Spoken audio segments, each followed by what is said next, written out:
Em 2016, a professora Eliana Conde, da Universidade do Estado do Rio de Janeiro, publicou o livro Ensaios sobre Foucault no Brasil. No livro ela conta histórias interessantes sobre as passagens do filósofo francês pelo território brasileiro nas décadas de 1960 e 1970. Em um dos capítulos do livro, a autora fala das viagens do filósofo pelas regiões Norte e Nordeste. Para ela, um Foucault desconhecido. Hoje, conferência do professor Foucault. Era o que se via em cartazes presos nas paredes do campus de São Lázaro da Universidade Federal da Bahia chamando para o evento. A grande imprensa baiana nem sequer anunciou com antecedência sua chegada a Salvador. Para Eliana Conde, será um nanico anarquista aquele que irá garantir preciosos registros da passagem de Foucault pela capital baiana. A conferência será publicada na íntegra pela revista Barbárie editada por libertários baianos. Encontramos um daqueles jovens libertários que viu a conferência de Foucault na Universidade Federal da Bahia em 1976. Aqui, olha. Essa é uma reportagem que eu estou mostrando a vocês aqui, ó, feita com Glucksmann, que eram chamados Novos Filósofos, né? É uma reportagem da Isto É, de 78. E já em 78, ele já fazia menção a Foucault, né? A Foucault aqui. Ele falava de Foucault, de Brezhnev, dos novos filósofos e tal. Então, em 78, eu já conheci Foucault pessoalmente em 76, né? Quando ele foi lá para a Faculdade de Ciências Sociais. Nessa época a gente já tinha informações a respeito de quem era Foucault, dessas discussões sobre o Estado, né? Pierre Clastres. A gente já tinha informações lá no final dos anos 70, 78, 79, sobre as teorias de Pierre Clastres, da sociedade contra o Estado. Então, o pensamento de Foucault e desses novos filósofos, André Glucksmann, Bernard-Henri Lévy, né? Certos discursos libertários do próprio Sartre. Então, havia embora a ditadura no Brasil existisse, havia uma intelectualidade, uma discussão teórica que era acessível, mesmo porque quando a gente lidou com essa coisa do anarquismo, a gente recebia informações também de jornais estrangeiros, Espanha, Itália, Argentina, México, até os Estados Unidos, né, Canadá. Então a gente recebia muito material sobre as propostas, sobre as posições anarquistas. Então é fundamental essas influências que tinham já da época. Mesmo Foucault não sendo tão famoso assim, mas já era conhecido. Você vê, a Isto É publica uma matéria com Glucksmann, e que Glucksmann faz referência a Foucault, já com fotinhas de Foucault dentro da revista e tudo. Então a gente tinha informação, né? Tinha informação. Além daquelas que eram discutidas dentro da universidade apenas. Eu acho, né? Na verdade eu acho. Essa formação política minha, eu sinto assim, uma grande influência forte em mim do movimento de rock and roll dos anos 60. Né? Eu ouvia muito rock and roll dos anos 60 e aquilo mexeu muito na minha cabeça. Então sou de Salvador, do meio urbano, nasci no centro de Salvador. E eu via muito rock and roll. E nos anos 60 e início dos anos 70, o movimento hippie, essas questões de comunitarismo, de ecologia, foi o que me chamava mais atenção. E acho que aí foi natural a minha formação e meu encaminhamento quando descobri as ideias anarquistas através de Sage e via Ricardo Lipper, os livros. Então, eu acho que complementou. Porque o discurso marxista era incompreensível, né? Uma coisa que pegava dizendo que era liberdade, mas a gente já tinha informações suficientes para saber que era um regime totalitário, um regime de campos de concentração. Então aquilo jamais passou na minha cabeça de eu ser um militante marxista. E aí ficava perdido, porque não tinha outra opção.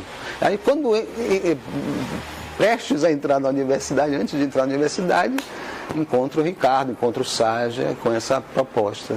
Então, eu acho que o movimento hippie, esse movimento de libertação, que estava, esse movimento de contestação, me influenciaram muito, e quando eu li as propostas anarquistas, né, a partir desses encontros, eu achei que as coisas eram por ali que me mobilizavam, né, que era isso que eu gostaria de militar, de lutar em prol de uma outra sociedade, não essa marxista, nem tampouco essa ditadura que vivíamos nos anos 70. Né.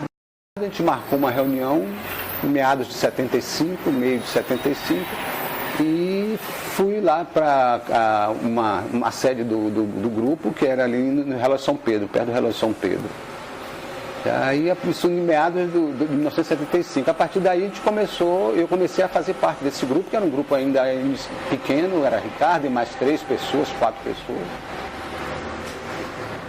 E falamos da perspectiva de que podíamos fazer dentro da universidade. Eu já estava me preparando para fazer o curso de Ciências Sociais. Foi quando no final do ano, de 75, eu fiz o vestibular para Ciências Sociais e ingressei na universidade em 76, em cursos de Ciências Sociais. E a partir daí, já com essa experiência de 75, de meados de 75 até dezembro, que a gente começou a articular a possibilidade de se fazer um movimento estudantil dentro da universidade.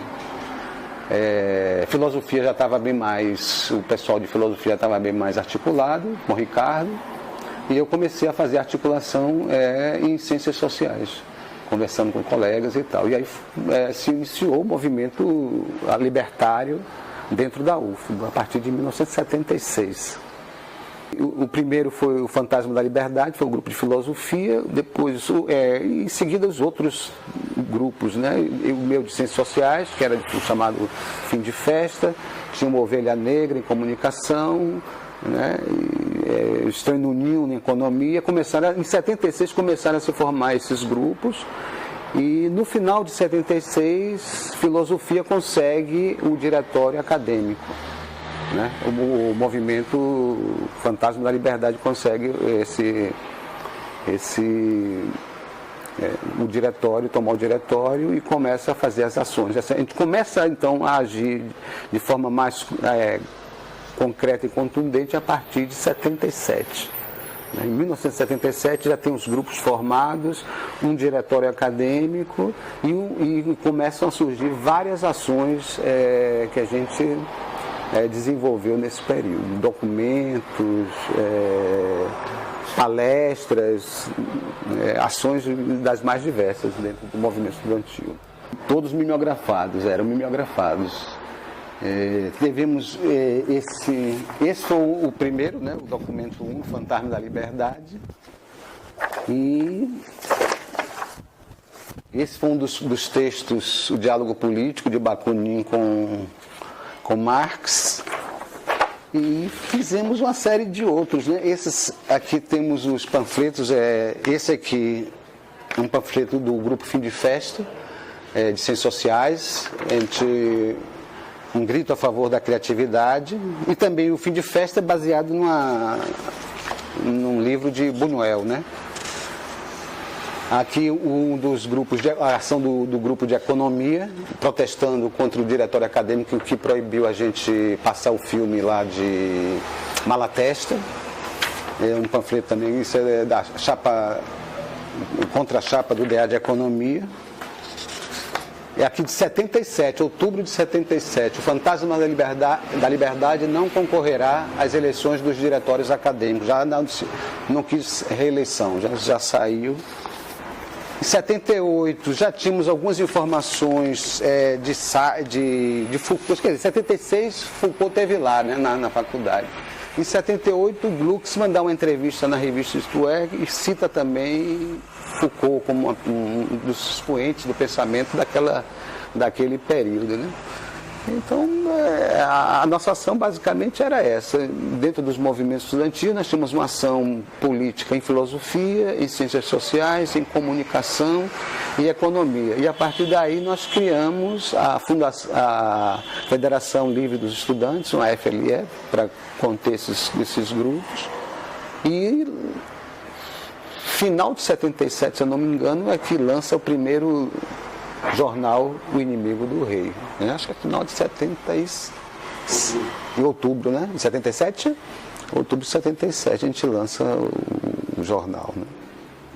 Certo, O Inimigo do Rei foi um trabalho que a gente, né, começou a fazer e pela própria expansão do movimento, o movimento estava realmente bastante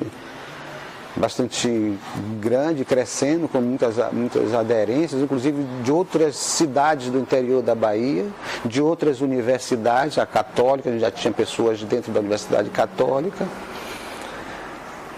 E aí tínhamos duas pessoas que trabalhavam com jornalismo mais diretamente, ou seja, que tinham experiência no jornalismo. E pronto, foi o primeiro número, cada um foi um jornal autogestionário, resolvemos que faríamos as matérias, não haveria censura, queríamos nós mesmos distribuirmos e vendermos, passávamos nas salas de aula, passávamos pelos corredores, vendíamos o jornal. Acho que foi um avanço, né, dentro da política anarquista aqui no Brasil.